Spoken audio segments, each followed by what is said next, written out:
Você já se sentiu completamente cercado? Como se de todos os lados vozes se levantassem para dizer que para você não tem mais jeito? Já sentiu o peso da traição vindo de quem você mais amava, a ponto de roubar seu sono e sua paz? E se, no meio desse caos, no fundo do poço da sua dor, existisse um caminho não apenas para sobreviver, mas para encontrar uma paz que o mundo não pode explicar e um perdão que restaura a alma por completo? Fique comigo. Nos próximos minutos, vamos mergulhar na jornada de um homem que viveu tudo isso. Um rei em fuga, um pai de coração partido, uma alma angustiada que nos deixou um mapa, escrito com lágrimas e fé, nos Salmos de 3 a 6.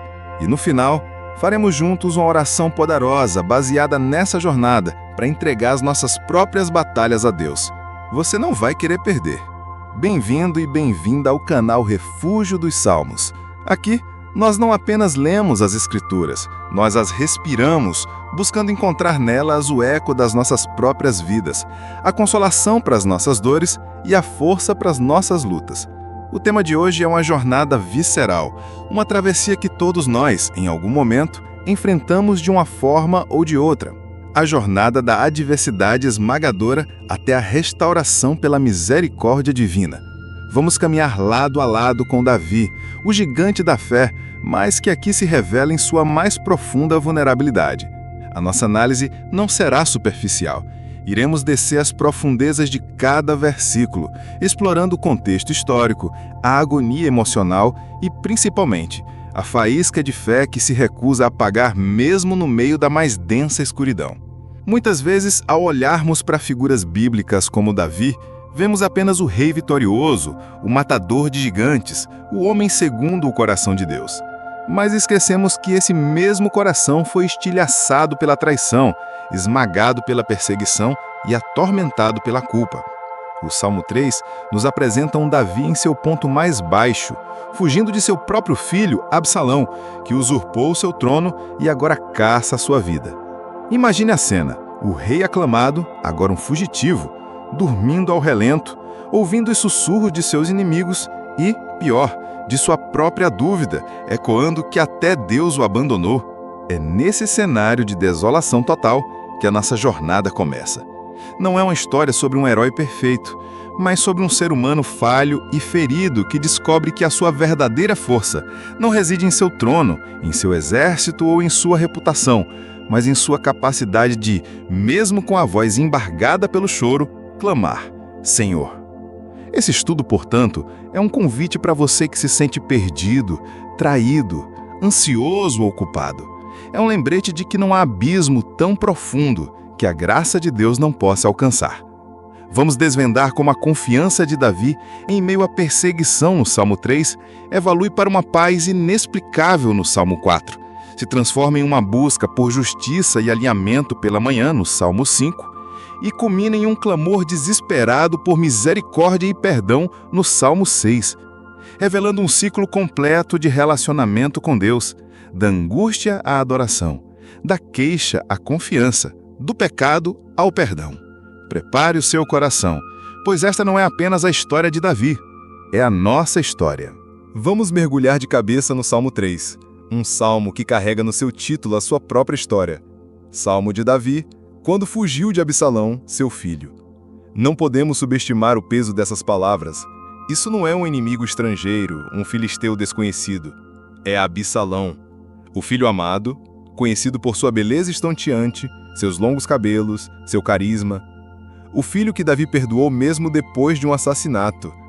A traição de um filho é talvez a mais cortante de todas as dores. O salmo começa com um lamento que parece um suspiro de exaustão. Senhor, como se tem multiplicado os meus adversários, são muitos os que se levantam contra mim. Davi não está exagerando. Absalão havia conquistado o coração do povo de Israel com astúcia e promessas vazias. Uma nação inteira se voltava contra seu rei legítimo. Davi olha ao redor e não vê um ou dois inimigos. Ele viu uma multidão incontável. Ele se sente como uma pequena ilha, sendo engolida por um oceano de ódio. Essa é a primeira lição que Davi nos ensina: reconhecer a realidade da nossa dor. Ele não finge que está tudo bem. Ele não espiritualiza sua angústia dizendo, não é nada. Ele olha para a montanha de problemas e a apresenta a Deus em sua totalidade. Ele nomeia a sua dor. Quantas vezes nós, em nossas lutas, tentamos minimizar o que sentimos? Tentamos parecer fortes, mas por dentro estamos gritando como Davi. São muitos! A segunda parte do lamento é ainda mais cruel. É a guerra psicológica. Muitos dizem da minha alma, não há salvação para ele em Deus. Isso não é apenas um ataque físico ou político. É um ataque espiritual.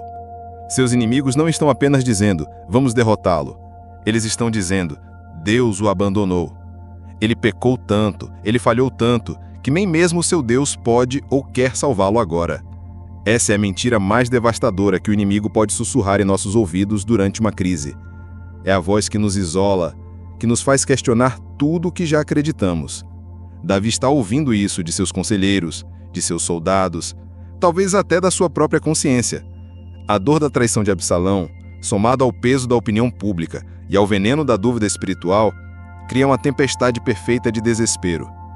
É aqui, nesse exato ponto de ruptura, que muitos de nós desistimos. Mas Davi, mesmo com o coração em pedaços, faz algo extraordinário. Ele usa esse lamento não como um ponto final, mas como o início de sua oração. Ele pega o veneno que lhe foi oferecido e o transforma em um apelo ao único que poderia curá-lo. E é exatamente aqui, no meio do caos e da acusação, que o Salmo 3 opera uma das mais belas e abruptas viradas de toda a Escritura. Após descrever a esmagadora realidade de seus inimigos e a dolorosa acusação de que Deus o havia abandonado, Davi insere uma conjunção adversativa que muda tudo. Porém, em hebraico, a palavra é ve'atah, que carrega um sentido de mas tu. É como se Davi, em meio ao barulho ensurdecedor de seus adversários, tapasse os ouvidos para o mundo e focasse seu olhar e sua alma em uma única direção. Porém tu, Senhor, és um escudo para mim, a minha glória e o que exalta a minha cabeça. Vamos desconstruir essa declaração de fé. Primeiro, tu, Senhor, és um escudo para mim. Um escudo não impede que as flechas sejam lançadas, ele as intercepta. Davi não está negando a existência dos ataques. As flechas da traição, da calúnia, do medo, da conspiração eram reais e estavam vindo em sua direção. Mas ele declara que entre ele e essas flechas existe Deus. Deus é a sua proteção ativa, sua defesa pessoal. Em um mundo onde suas alianças humanas falharam, onde seu próprio filho se tornou seu caçador, ele reafirma sua aliança suprema. A segunda declaração é a minha glória. O que isso significa? A glória de um rei está em seu trono, em sua coroa, na aclamação de seu povo. Davi havia perdido tudo isso. Sua honra estava na lama. Ele era um rei fugitivo, uma vergonha nacional. Mas ele diz, minha verdadeira glória, minha verdadeira honra, meu verdadeiro valor não vem do que eu possuo ou de como as pessoas me veem. Minha glória é o Senhor. Ele está redefinindo sua identidade. Ele está se despojando de todos os títulos terrenos para se revestir da presença de Deus. E finalmente, e o que exalta a minha cabeça. A imagem aqui é poderosa. A derrota e a vergonha fazem uma pessoa andar de cabeça baixa.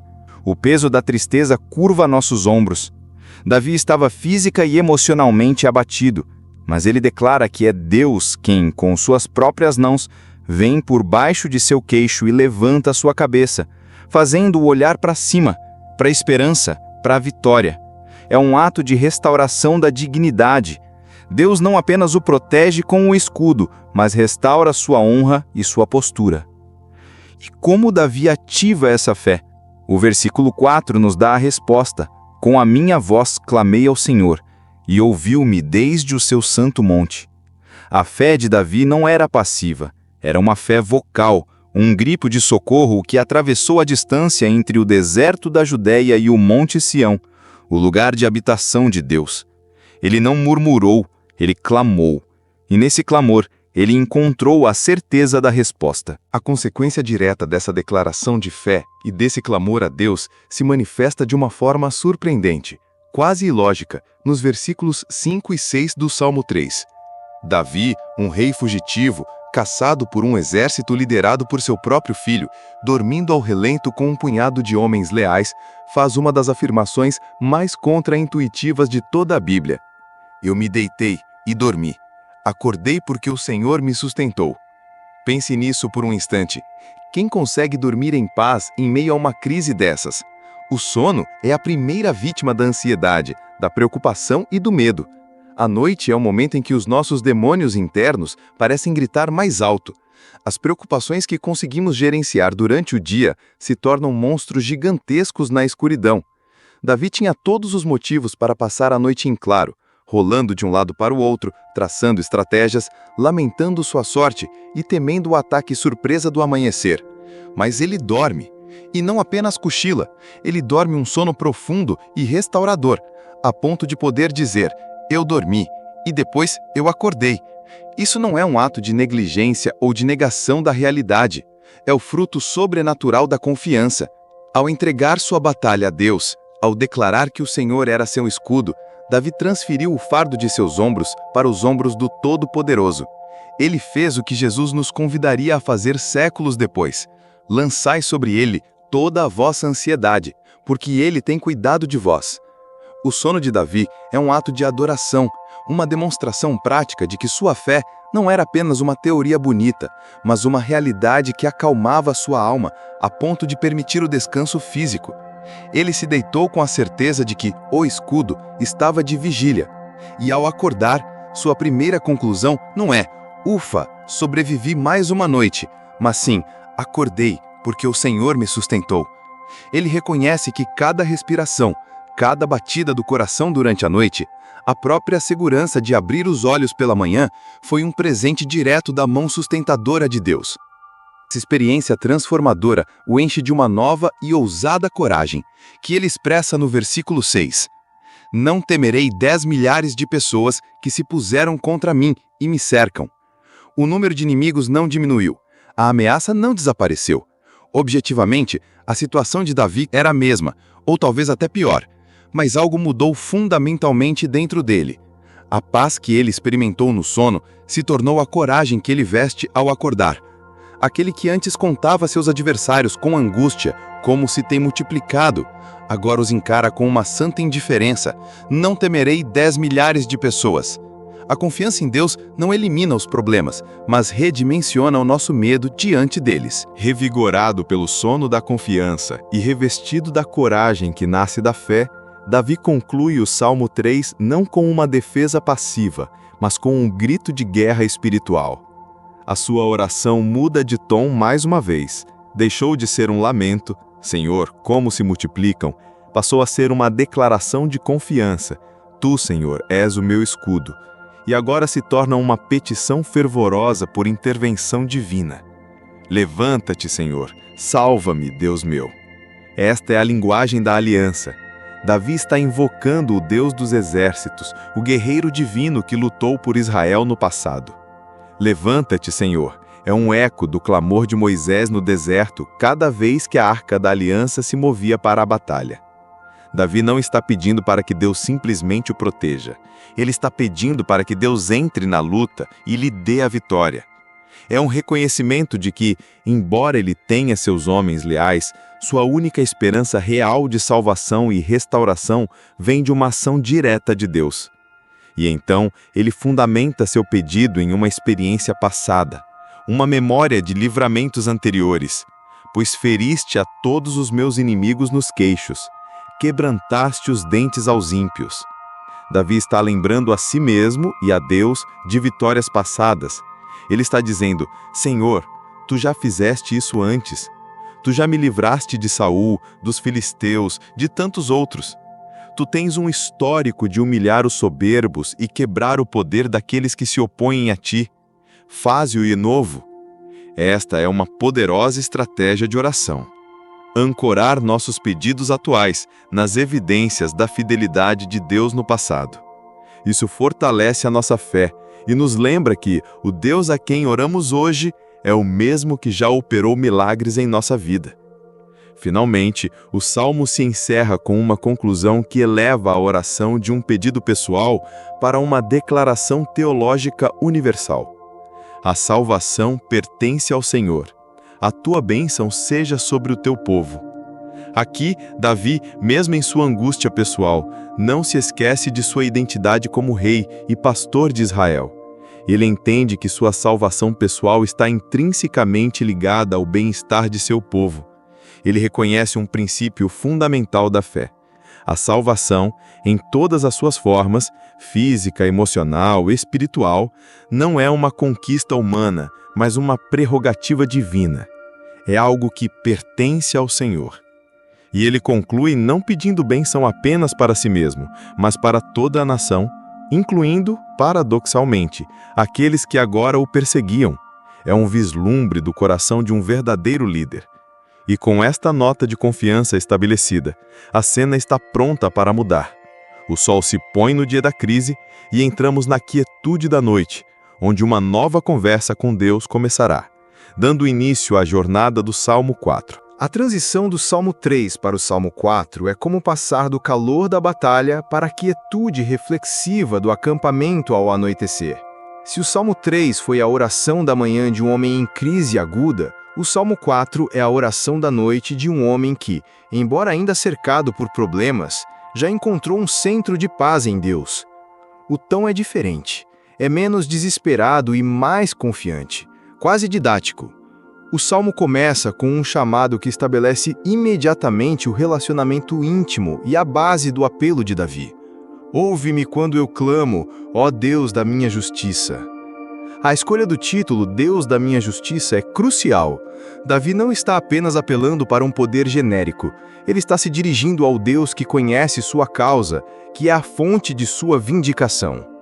Enquanto o mundo e seus inimigos o acusavam, talvez até mesmo o acusando de ter merecido aquela rebelião por causa de seus pecados passados, Davi apela para uma corte superior. Ele está dizendo: Senhor, Tu és o juiz que conhece a verdade do meu coração nesta situação específica. Tu sabes que, neste conflito com Absalão, eu sou um injustiçado. Este é um ponto importante para nós.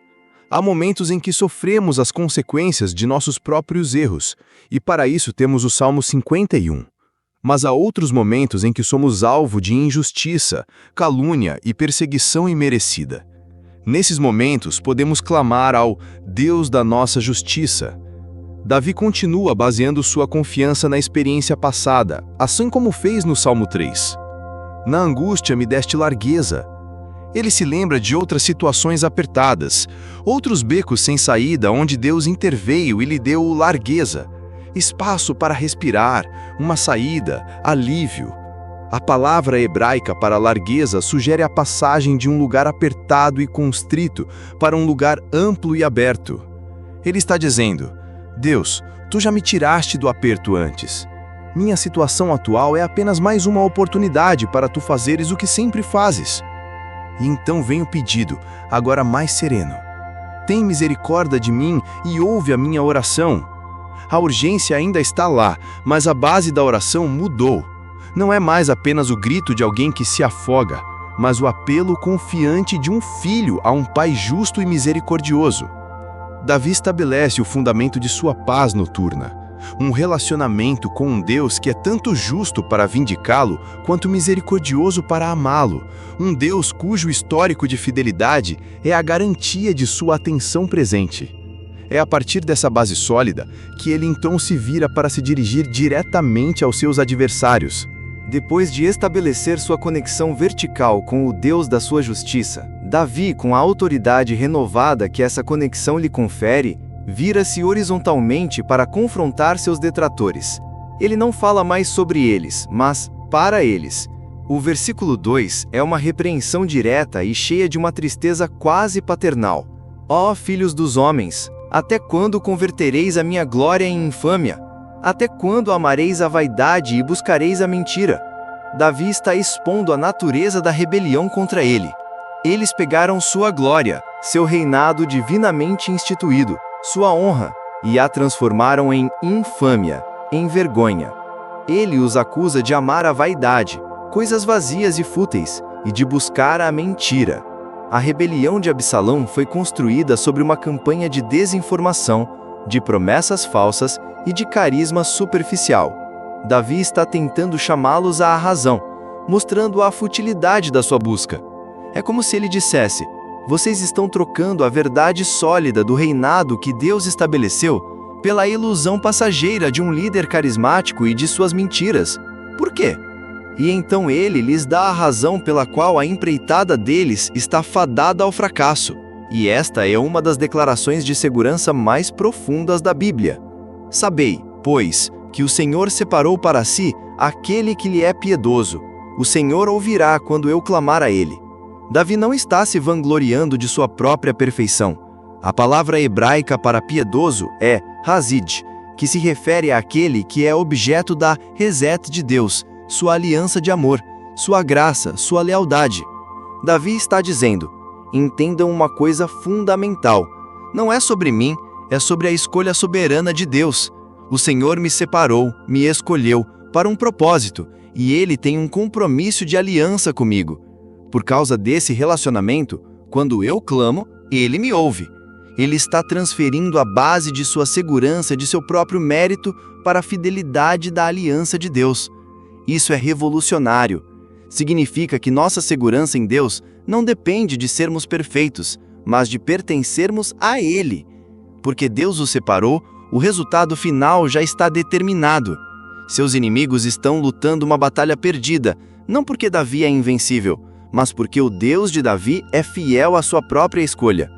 Essa certeza é o que permite a Davi não apenas ter paz, mas também oferecer um caminho de paz aos seus próprios inimigos, como veremos a seguir. É um convite para que eles abandonem a mentira e se voltem para a verdade antes que seja tarde demais. Tendo confrontado seus inimigos com a verdade da escolha soberana de Deus, Davi agora lhes oferece um conselho sábio e prático, um caminho para saírem de sua rebelião destrutiva. É um conselho que serve para qualquer pessoa que luta com raiva, agitação e insatisfação. Ele diz no versículo 4: irai-vos, e não pequeis. Falai com o vosso coração sobre a vossa cama e calai-vos. Esta é uma passagem de profunda sabedoria psicológica e espiritual. Davi reconhece a realidade da raiva, irai-vos. Ele não diz, não sintam raiva. A raiva é uma emoção humana, muitas vezes uma resposta à injustiça. No entanto, ele estabelece um limite, e não pequeis. Ele os instrui a processar essa raiva de forma construtiva, em vez de deixá-la explodir em ações pecaminosas, como a rebelião e a violência. E como fazer isso? Falai com o vosso coração sobre a vossa cama e calai-vos. Ele os convida à introspecção silenciosa. Em vez de conspirar e falar mal dos outros, ele os aconselha a se deitarem em silêncio, na quietude da noite, e a terem uma conversa honesta consigo mesmos, com seus próprios corações, diante de Deus. É um chamado a autoexame, a questionar as próprias motivações. É no silêncio que podemos ouvir a voz da consciência e a voz de Deus. Depois desse conselho, ele os exorta a uma ação correta. Ofereceis sacrifícios de justiça e confiai no Senhor. Ele os chama a abandonar seus planos malignos e a se reaproximarem de Deus da maneira correta, com sacrifícios de justiça, ou seja, com vidas retas e corações sinceros, e a colocar sua confiança, confiai no Senhor, e não em líderes humanos falíveis. E então, Davi contrasta essa busca por segurança e felicidade com a busca do mundo. Ele observa, muitos dizem, quem nos mostrará o bem? Esta é a pergunta eterna da humanidade. Onde está a felicidade? Onde está a satisfação? E a resposta de Davi é uma oração. Senhor, exalta sobre nós a luz do teu rosto. A verdadeira felicidade não está em circunstâncias favoráveis, mas na presença aprovadora de Deus. E essa presença gera uma alegria que supera qualquer prosperidade material. Puseste alegria no meu coração mais do que no tempo em que se multiplicaram o seu trigo e o seu vinho. Davi, o fugitivo, afirma ter mais alegria em seu coração do que seus inimigos, que desfrutavam dos despojos do palácio. A alegria que vem de Deus é interna, espiritual e independente das circunstâncias. E é com essa alegria e segurança que ele conclui o Salmo, ecoando e aprofundando o tema do Salmo 3. Em paz também me deitarei e dormirei, porque só tu, Senhor, me fazes habitar em segurança. A paz agora não é apenas um escape da ansiedade, mas uma consequência positiva da alegria e da confiança em Deus. A noite se encerra em paz, e um novo dia com uma nova oração está prestes a começar no Salmo 5. Se o Salmo 4 nos deixou na paz serena da noite, O Salmo 5 nos desperta com os primeiros raios de sol e o início de um novo dia de oração. A transição é perfeita. Tendo dormido em segurança sob a proteção de Deus, a primeira ação de Davi ao acordar é se reconectar com Ele. A oração da manhã tem um caráter diferente da oração da noite. A noite é para reflexão, entrega e descanso. A manhã é para preparação, dedicação e busca por direção. O salmo começa com um apelo por uma audiência atenta e íntima. Dá ouvidos às minhas palavras, ó Senhor. Atende à minha meditação. Atende à voz do meu clamor, Rei meu e Deus meu, pois a ti orarei. Davi usa 3 palavras diferentes para descrever sua comunicação com Deus. Palavras, sua oração articulada. Meditação, seu gemido interior, os pensamentos não verbalizados de sua alma. E clamor, seu grito por ajuda. Ele está se abrindo completamente para Deus, em todos os níveis de seu ser. Ele não quer apenas que Deus ouça suas palavras, mas que perceba a angústia de seu espírito. A designação Rei meu e Deus meu é significativa. Davi, o rei terreno, submete-se ao rei celestial. Ele reconhece que sua autoridade é derivada e que ele mesmo está sob uma autoridade maior. É uma declaração de lealdade e submissão total. E então vem o verso que define o tom de todo o salmo. Pela manhã ouvirás a minha voz, ó Senhor. Pela manhã me apresentarei a ti e vigiarei. Amanhã é o tempo designado. Davi tem um encontro marcado com Deus. Ele não espera que a crise do dia o atinja para então orar. Ele começa o dia com a oração, buscando alinhamento antes de dar o primeiro passo. A frase me apresentarei a ti tem uma conotação quase militar ou sacerdotal. A palavra hebraica significa colocar em ordem, arrumar. É a mesma palavra usada para arrumar a lenha sobre o altar ou para organizar um exército para a batalha. Davi está, metaforicamente, arrumando sua petição, seus pensamentos, seu coração, e os apresentando de forma ordenada diante de Deus, como um sacrifício matinal. E depois de apresentar seu caso, ele vigiará. Ele ficará em expectativa, observando, esperando pela resposta de Deus. Ele não ora e esquece. Ele ora e espera. Isso transforma o dia inteiro em um ato de vigilância espiritual, esperando ver como Deus irá responder e dirigir seus passos. É uma postura proativa de fé, estabelecendo a soberania de Deus sobre o dia que se inicia, antes mesmo que os desafios e as batalhas comecem. Depois de estabelecer seu ritual matinal de oração e expectativa, Davi fundamenta sua confiança e seus pedidos não em seus próprios desejos, mas no caráter imutável de Deus. Esta seção, dos versículos 4 a 6, é uma das declarações mais fortes do Antigo Testamento sobre a santidade de Deus e sua absoluta incompatibilidade com o mal. Davi está estabelecendo a base legal e moral para seu apelo por justiça. Ele não está apenas dizendo: Deus, me ajude, porque eu sou seu amigo. Mas, Deus, me ajude porque o Senhor é quem o Senhor é, e a causa dos meus inimigos é contrária à sua própria natureza. Ele começa com uma afirmação teológica fundamental: porque tu não és um Deus que tenha prazer na iniquidade, nem contigo habitará o mal. Isso é crucial. Davi entende que a santidade de Deus não é apenas uma de suas muitas características, é a essência de quem ele é. Deus e o mal são mutuamente exclusivos, como luz e trevas. O mal não pode habitar ou ser um hóspede na presença de Deus. Com base nesse princípio, Davi descreve como Deus se relaciona com diferentes tipos de pecadores. Os loucos não pararão à tua vista. A palavra loucos aqui se refere aos arrogantes, aos soberbos, aqueles que se vangloriam de sua própria força e desafiam a Deus. Eles não conseguem parar ou ficar de pé na presença de Deus.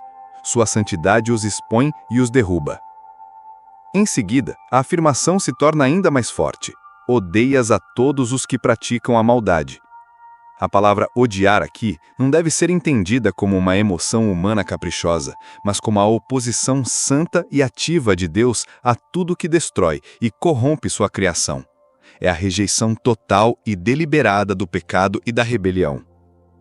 Finalmente, ele se torna específico sobre as ações que Deus julgará.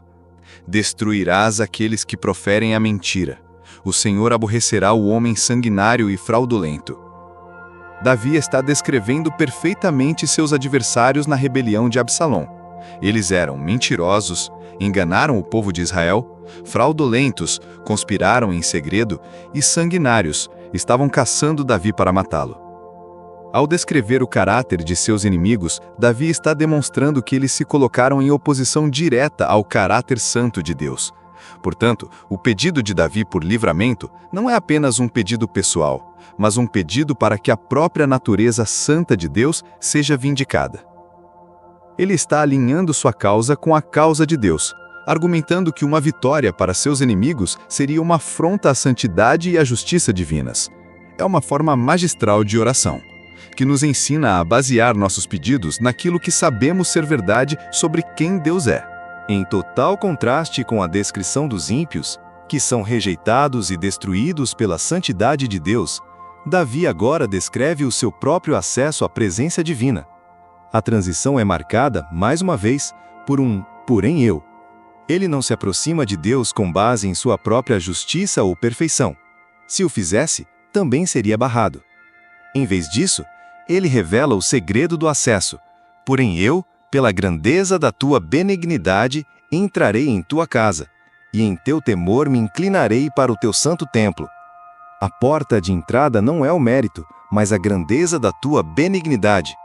A palavra hebraica é, novamente, hesed, a graça da aliança, o amor leal e imerecido de Deus. Davi sabe que é um pecador, mas ele se apega à promessa da graça de Deus. É a abundância da misericórdia de Deus que lhe franqueia a entrada. E a resposta a essa graça não é arrogância, mas temor, uma reverência profunda, um respeito maravilhado. Ele entra na presença de Deus e se inclina, se prostra em adoração. A graça não produz presunção, mas humildade. Tendo estabelecido seu direito de acesso pela graça, Davi faz seu pedido central, que é um pedido por orientação. "Senhor, guia-me na tua justiça, por causa dos meus inimigos, endireita diante de mim o teu caminho." Ele não pede apenas para ser salvo dos seus inimigos, mas para ser guiado por causa deles. Ele sabe que seus adversários estão observando cada passo seu, esperando que ele tropece, esperando encontrar uma falha para justificar sua rebelião. Portanto, ele ora por uma conduta irrepreensível. "Endireita diante de mim o teu caminho." É um pedido para que a vontade de Deus seja clara, óbvia, como uma estrada reta e plana, para que ele não se desvie nem para a direita, nem para a esquerda.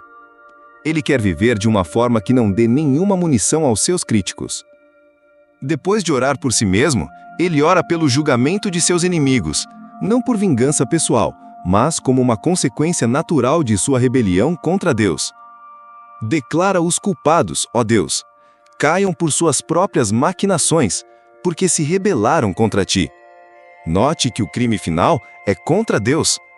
E em um último e glorioso contraste, ele descreve o destino daqueles que confiam no Senhor. "Porém alegrem-se todos os que confiam em ti, exultem eternamente, porquanto tu os defendes, e em ti se gloriem os que amam o teu nome." A confiança em Deus leva à alegria, à exultação, à defesa divina e a uma vida de glória no nome do Senhor. O Salmo termina com uma promessa abrangente de bênção e proteção. "Pois tu, Senhor, abençoarás ao justo, circundá-lo-ás da tua benevolência como de um escudo." O escudo do Salmo 3 reaparece aqui, mas agora descrito como a benevolência ou o favor de Deus, um escudo que cerca completamente o justo. A jornada da manhã está completa, mas a jornada da alma de Davi está prestes a entrar em seu território mais escuro e vulnerável no Salmo 6. A transição do Salmo 5 para o Salmo 6 é talvez a mais chocante e profunda de toda esta jornada. Até agora, Davi tem lidado principalmente com inimigos externos. Ele foi perseguido, caluniado, ameaçado. Sua oração tem sido por proteção, vindicação e justiça contra os outros.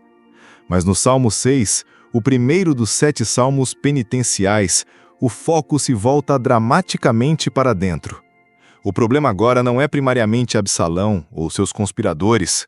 O problema é o próprio Davi e sua percepção da ira e da disciplina de Deus.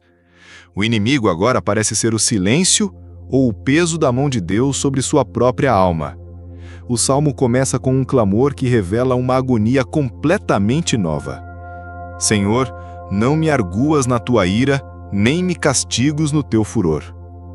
Davi sente que o sofrimento que está experimentando não é apenas o resultado de ações humanas, mas uma expressão do descontentamento divino. Ele não está questionando o direito de Deus de discipliná-lo, ele está implorando para que essa disciplina seja temperada com misericórdia, não aplicada com a força total da ira santa. É a oração de um filho que sabe que mereceu a correção, mas teme que não possa sobreviver a ela. Ele está dizendo: Pai, corrija-me, mas por favor, não me destrua no processo. Esta é uma das experiências mais aterrorizantes para um crente, sentir que a fonte de seu consolo se tornou a fonte de sua aflição. É quando a mão que costumava te levantar parece estar te pressionando para baixo. Davi não está mais fugindo de Absalão no deserto, ele está em seu quarto, sozinho com sua consciência e com a sensação avassaladora de sua própria falha diante de um Deus santo. Embora o salmo não especifique o pecado, a profundidade da angústia sugere que Davi está conectando seu sofrimento atual com suas falhas passadas. Talvez a rebelião de seu filho tenha despertado a memória de seu próprio pecado com Batseba e Urias, a espada que Deus disse que nunca se afastaria de sua casa. O sofrimento externo estava agora abrindo feridas internas, forçando-o a lidar não apenas com seus inimigos, mas com sua própria alma doente. Este é um lugar de honestidade brutal e vulnerabilidade total. É o reconhecimento de que, às vezes, nossa maior batalha não é com o mundo lá fora, mas com o pecado e a culpa aqui dentro.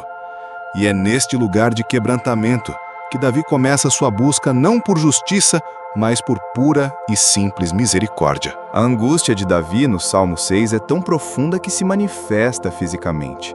Ele descreve uma condição que a medicina moderna chamaria de psicossomática, onde o tormento da alma adoece o corpo.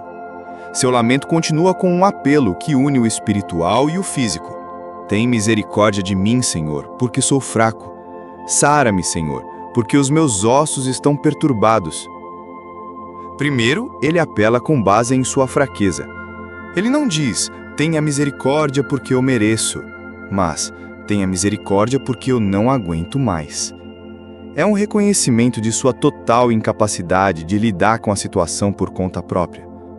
A palavra hebraica para fraco significa murchar, definhar, como uma planta sem água.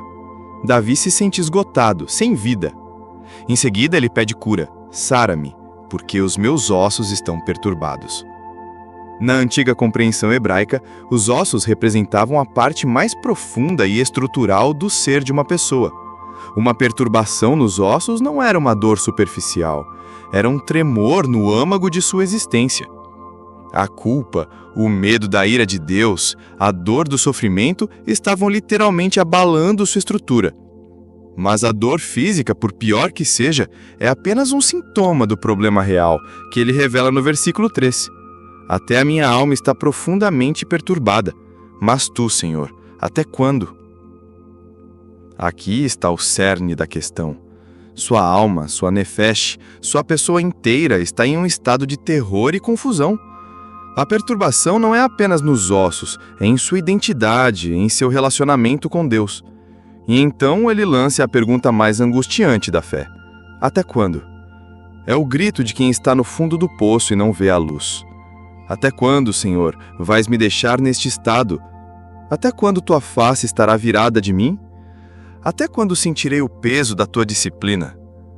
É uma pergunta que ecoa através dos séculos, proferida por todos os que já sofreram por um período que parecia interminável.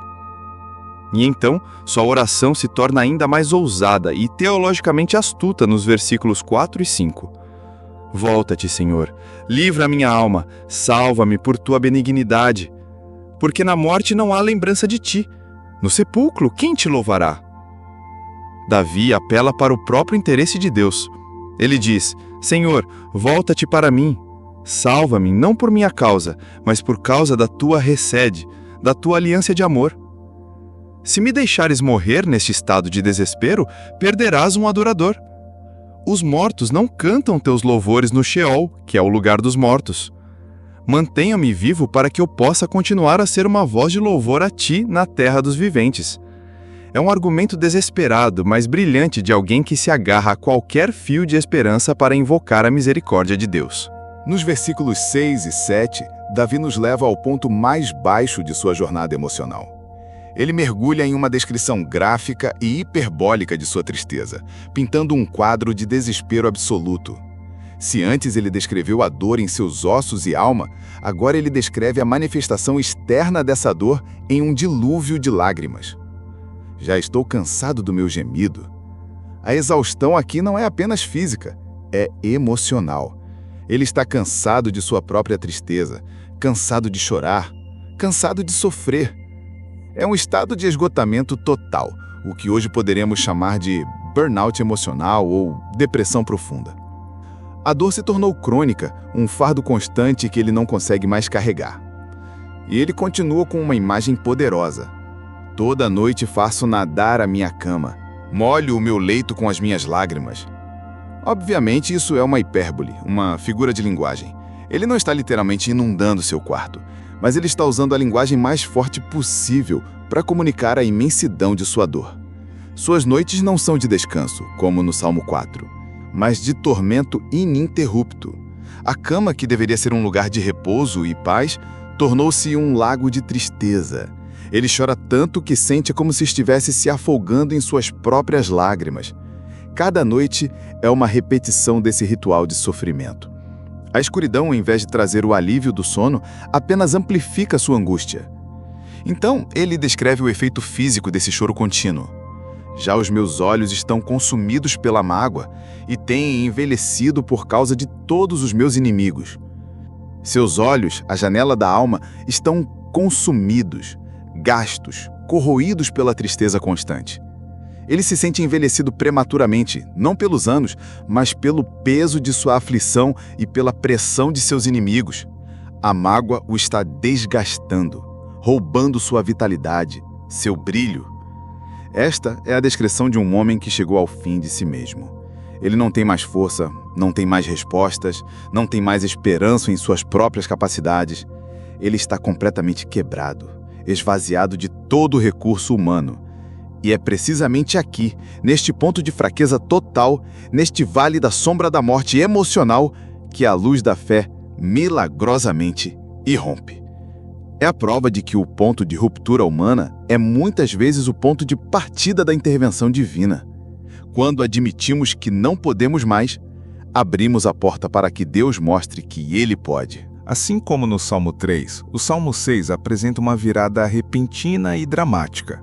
Mas aqui ela é ainda mais impressionante, porque Davi está saindo de um poço muito mais profundo. Ele não está apenas cercado por inimigos, ele se sente abandonado por Deus e consumido pela sua própria dor. E então, do nada, o tom muda de um lamento desesperado para uma declaração de vitória confiante. O que aconteceu? Não houve uma mudança nas circunstâncias. A resposta está no versículo 8. Apartai-vos de mim, todos vós os que praticais a iniquidade, porque o Senhor já ouviu a voz do meu lamento. Algo aconteceu no mundo invisível, no silêncio de sua oração. Enquanto ele derramava sua alma em total honestidade, em algum momento ele recebeu uma segurança interior do Espírito de Deus. A certeza de que sua oração, seu choro, seu lamento, não apenas chegou aos céus, mas foi ouvida e aceita. Essa certeza interior muda tudo. É a fé que se apropria da promessa antes de ver a manifestação. Com essa nova convicção, ele se dirige diretamente aos seus inimigos, que aqui podem ser tanto os adversários externos quanto as vozes internas de acusação e desespero. Ele os expulsa de sua presença. Apartai-vos de mim. Ele está traçando um limite, se recusando a continuar a entreter a companhia da maldade e da desesperança. A base para essa expulsão é a sua nova realidade. O Senhor ouviu. E ele repete essa certeza com uma convicção crescente nos versículos seguintes. O Senhor ouviu a minha súplica. O Senhor aceitará a minha oração. Passado, presente e futuro. Ele ouviu, ação completa no passado. Ele ouviu a minha súplica, uma afirmação presente de um fato. E ele aceitará, uma certeza sobre o futuro. A fé de Davi agora abrange toda a linha do tempo. E com base nesta certeza inabalável de que Deus está novamente do seu lado, que a comunhão foi restaurada e a misericórdia foi concedida, ele declara o destino final de seus adversários. Envergonhem-se e perturbem-se todos os meus inimigos. Tornem atrás e envergonhem-se num momento. Aquele que estava profundamente perturbado, agora declara que seus inimigos é que serão perturbados. Aquele que estava envergonhado e humilhado, agora declara que a vergonha cairá sobre eles. A vitória ainda não é visível, mas, na fé, já está conquistada. A jornada está completa. Davi viajou das alturas do poder para as profundezas da perseguição no Salmo 3. Encontrou a paz na justiça de Deus no Salmo 4. Buscou alinhamento na santidade de Deus no Salmo 5. E mergulhou na agonia da culpa para emergir na certeza do perdão e da misericórdia no Salmo 6. Ele nos mostrou que não importa quão escura seja a noite, a confiança em Deus pode trazer descanso. E não importa quão profundo seja o poço do pecado, o clamor por misericórdia encontra um Deus pronto para ouvir, perdoar e restaurar. Essa jornada de Davi, da adversidade à restauração, é um espelho para as nossas próprias vidas. Talvez hoje você se identifique mais com o Salmo 3, sentindo-se cercado e traído. Talvez com o Salmo 4, buscando uma paz que o mundo não pode dar. Talvez com o Salmo 5, precisando de direção e justiça. Ou talvez no lugar mais vulnerável, você se veja no Salmo 6, lutando com a culpa e ansiando por misericórdia. Quero te convidar a interagir. Deixe aqui nos comentários com qual desses salmos a sua alma mais se conecta hoje. Compartilhar nossa jornada faz parte da cura. E agora, como prometido, quero te convidar a ficar para um momento especial. Vamos unir nossos corações em uma oração inspirada por essa poderosa travessia de Davi. Não é apenas uma oração, é um ato de fé para apresentar diante de Deus as nossas próprias perseguições, injustiças, medos e a nossa necessidade de perdão. Se esse conteúdo tocou você de alguma forma, não guarda só para você. Deixa o like, se inscreve no canal e compartilha com quem precisa ouvir isso hoje. Às vezes um vídeo muda o dia ou até a vida de alguém. Faça parte disso. E agora, prepare o seu coração. Vamos orar. Ó Senhor, nosso Deus e nosso Pai, nós nos achegamos à Tua santa presença nesta hora, não por nossos méritos, pois não os temos, mas nos apoiando na jornada de fé que o Teu servo Davi nos revelou. Viemos a Ti como ele veio, com o coração aberto, com nossas dores expostas, com nossas falhas confessas e com nossa esperança firmada unicamente em quem Tu és. Assim como Davi no Salmo 3, nós olhamos ao nosso redor e muitas vezes vemos nossos adversários se multiplicarem. São as contas que se acumulam, os diagnósticos médicos que assustam, as relações familiares que se quebraram, a ansiedade que nos sufoca, o medo do futuro que nos paralisa. São as vozes, externas e internas, que sussurram em nossa alma que para nós não há mais salvação, que Tu nos abandonaste. Mas hoje, Pai, nós nos levantamos em fé e declaramos como Davi, porém Tu, Senhor, Tu és o nosso escudo. Colocamos-te como uma barreira de proteção entre nós e cada flecha inflamada do inimigo, cada palavra de maldição, cada circunstância adversa. Tu és a nossa glória. Nós nos despojamos de toda a glória que vem do mundo, de nossos títulos, de nossas posses, de nossa reputação e declaramos que nossa única e verdadeira honra está em pertencer a Ti. E Tu és aquele que exalta a nossa cabeça. Pedimos, Pai, que venhas com Tua mão de graça e levantes nosso rosto abatido pela tristeza e pela vergonha. Faz-nos olhar para cima, para o alto, de onde vem o nosso socorro. Assim como Davi, nós clamamos a Ti com a nossa voz e cremos que Tu nos ouves desde o Teu santo monte. Por causa dessa fé, nós escolhemos entregar a Ti nossas noites de insônia, nossas preocupações que roubam nosso sono. Pedimos, ó Deus, que nos conceda o dom do descanso, o sono da confiança, para que possamos nos deitar e dormir e ao acordar possamos declarar com gratidão: o Senhor nos sustentou. E com a força renovada que vem de Ti, declaramos que não temeremos os 10 milhares de problemas que nos cercam, porque maior és Tu que está em nós do que aquele que está no mundo. Nós Te pedimos, levanta-te, Senhor, salva-nos, Deus nosso. Entra em nossas batalhas, luta por nós e dá-nos a vitória, pois reconhecemos que a salvação em todos os sentidos pertence a Ti, e que a Tua bênção não seja apenas sobre nós, mas sobre todo o Teu povo. Pai, como Davi no Salmo 4, nós nos achegamos a Ti como o Deus da nossa justiça. Há situações em nossas vidas onde fomos injustiçados, caluniados, mal interpretados. Apresentamos nossa causa a Ti, o justo juiz. Pedimos que nos vindiques. Lembra-nos, Senhor, de todas as vezes que na angústia Tu nos deste largueza. Traz à nossa memória os Teus livramentos passados, para que nossa fé seja fortalecida para as lutas presentes. Concede-nos a misericórdia e ouve a nossa oração. E dá-nos sabedoria para lidar com aqueles que se opõem a nós. Ajuda-nos a processar nossa raiva sem pecar. Leva-nos à quietude de nossa cama para falarmos com nosso próprio coração e ouvirmos a Tua voz. Livra-nos de amar a vaidade e buscar a mentira. Que a nossa confiança esteja firmada unicamente em Ti. E quando o mundo nos perguntar quem nos mostrará o bem, que a nossa resposta seja a nossa vida, refletindo a luz do Teu rosto. Derrama sobre nós, ó Pai, uma alegria que não depende das circunstâncias, uma alegria que o dinheiro não pode comprar, uma alegria que é maior do que a abundância de trigo e de vinho, e que nesta noite possamos nos deitar em paz, pois só Tu, Senhor, nos fazes habitar em segurança. Ao amanhecer, Senhor, que a nossa primeira atitude seja como a de Davi no Salmo 5, que pela manhã Tu ouças a nossa voz, que possamos apresentar a Ti a nossa vida, nosso dia, nossos planos como uma oferta ordenada sobre o Teu altar, e que passemos o dia vigiando, em santa expectativa pela Tua resposta e pelo Teu agir. Nós reconhecemos, Pai, a Tua santidade. Tu não tens prazer na iniquidade. O mal não pode habitar contigo. Por isso pedimos, guia-nos na Tua justiça. Endireita o Teu caminho diante de nós, para que possamos andar de modo irrepreensível, não dando brechas para o inimigo. E nos apegamos à promessa de que, pela grandeza da Tua benignidade, pela Tua graça imerecida, nós temos acesso à Tua casa, ao lugar de adoração.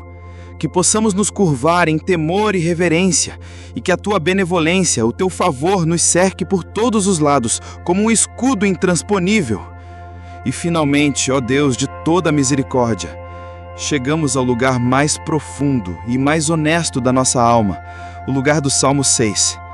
Há áreas em nossas vidas onde a dor que sentimos não vem de fora, mas de dentro. Vem de nossos próprios pecados, de nossas falhas, de nossa desobediência. E sentimos o peso da Tua disciplina e dói. E clamamos como Davi, Senhor, não nos repreendas na Tua ira, nem nos castigues no Teu furor. Tem misericórdia de nós, porque somos fracos. Estamos definhando. Sara-nos, Senhor, porque os nossos ossos, a nossa estrutura está perturbada. A nossa alma está profundamente abalada. E em nosso desespero perguntamos, até quando, Senhor? Até quando essa dor, essa culpa, essa distância? Pedimos, ó Deus, volta-te para nós, livra a nossa alma, salva-nos, não porque merecemos, mas por Tua benignidade, por Teu amor leal que não desiste de nós. Estamos cansados dos nossos gemidos, das nossas noites de choro. Nossos olhos estão consumidos pela mágoa. Chegamos ao fim de nós mesmos. E é aqui, neste lugar de total quebrantamento, que nós escolhemos crer. Nós cremos que mesmo em nosso lamento inarticulado, o Senhor ouve a voz do nosso choro. Nós cremos que o Senhor ouve a nossa súplica. Nós cremos que o Senhor aceita a nossa oração. e pela fé na obra de Jesus Cristo na cruz, que levou sobre si nossa culpa e nosso castigo, nós recebemos o teu perdão.